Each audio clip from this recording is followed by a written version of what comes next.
A way of life is dying. Right across India, families who have been farming since their earliest memories are being forced to change because the climate is changing, and this is having a severe impact on small and medium scale farmers. Kota Bai from Purumpur in Rajasthan tells us a story that is being repeated again and again across India. The winters and the rains are disappearing, leaving long, hot, dry summers as the norm.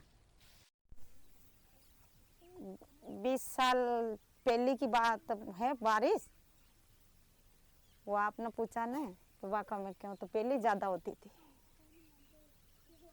अब कम हो गया अब तो मान लो वो तो 4 महीना पहले होती थी अब तो वही मान लो 2 महीना इतना ही बहुत अंतर आ गया 2 महीना की घट होगी For Kota Bai, as for many others, it is not possible to survive as a subsistence farmer anymore. So she and her family regularly need to migrate to city areas to pick up any work they can, usually on unregulated building sites.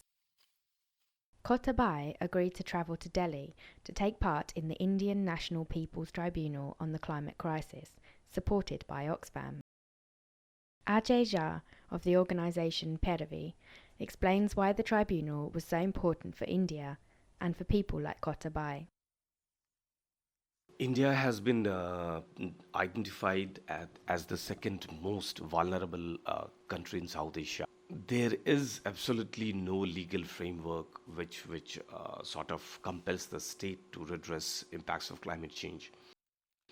So it's important for people to understand that the impacts of the climate change that they are facing in terms of their impacts on their livelihood, their food, their environment, their cultural practices also.